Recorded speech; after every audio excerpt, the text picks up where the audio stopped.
Hey guys, it's Billy here. Welcome to my office. Today is February 22nd, I think.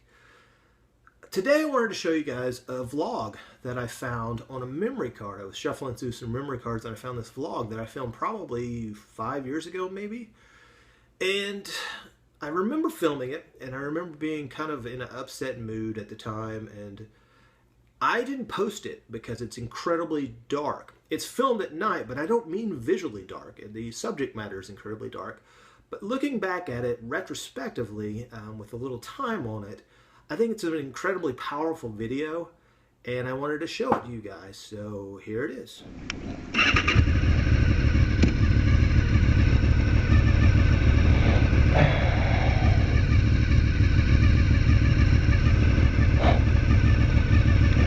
I've always considered folks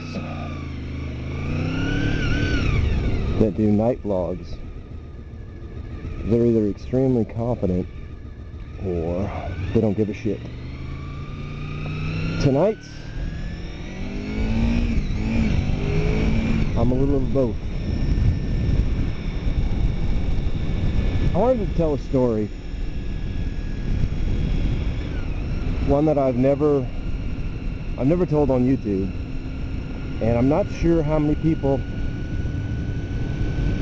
actually know this story in real life. I'm not even sure if Tracy knows the entire story, and it's kind of a serious topic. It's kind of serious.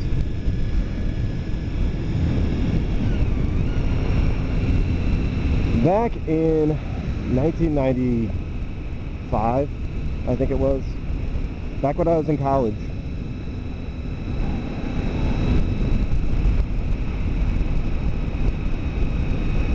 I had this Kawasaki ZX7. It was black and sexy, and I love that bike. And I was getting ready to sell it because I wanted to buy a Honda CBR. And I sold it to a guy who went to the same college I did. Now, I was really poor and I didn't have any money, and so I had to live at home with my mom, and I commuted to school, but this guy lived in a frat house. And it was January in Oklahoma, and in Oklahoma we have very, very mild winters. But for some stupid reason, the day that guy bought this bike, it was literally 18 degrees, and it was about a 25-mile commute for me to get this ZX7 up there, and I just froze my ass off. Tracy followed me behind. This guy had never ridden a bike in his entire life, never.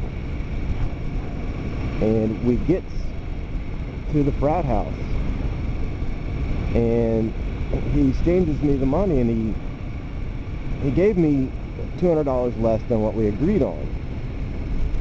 And I'm like, hell no, dude, 200 bucks, man, no way. And now I'm pissed, because all I can think of is I have to ride this bike all the way back home in this freaking sub-freezing weather. And he's like, hang on 1 second, and he runs through his frat house, and he bangs on all his fellow frat brothers' doors, and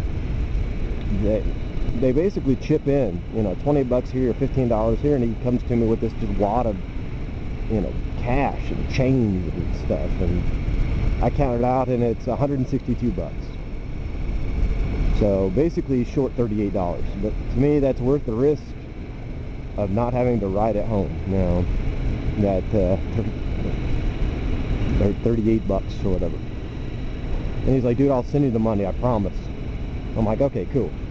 So I hop into Tracy's beat up old brown Camaro, and we go home. A week goes by, and I don't get the money. 2 weeks goes by, no money.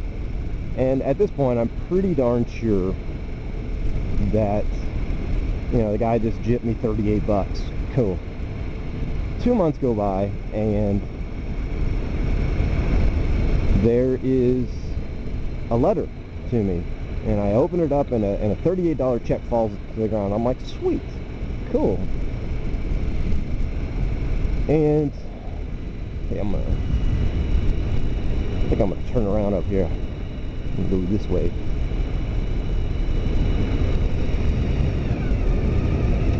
So there's a letter, and I notice,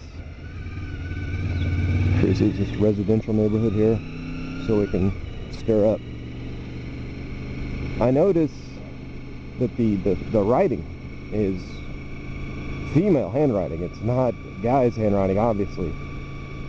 And I read the letter, and it's from his mom, the guy's mom that I sold it to. And the letter reads like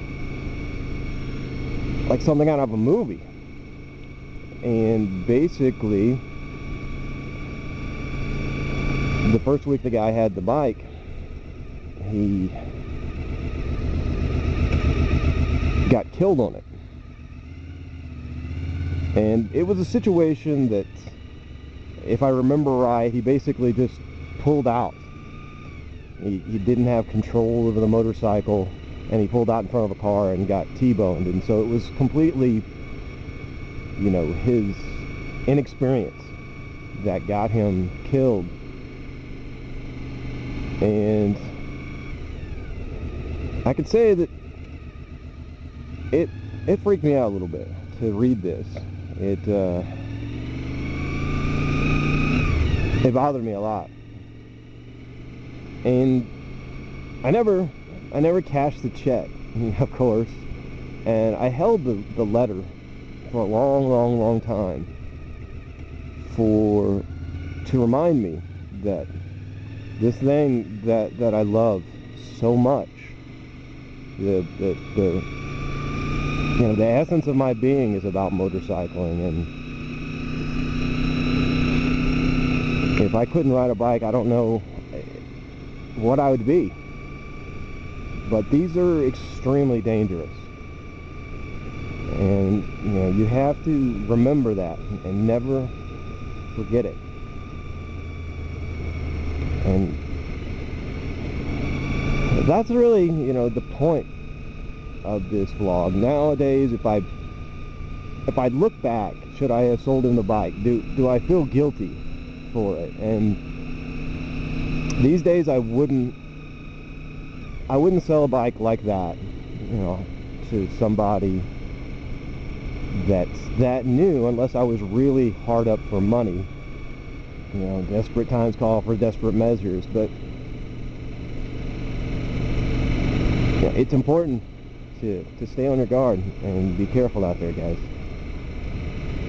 And yeah, that's it.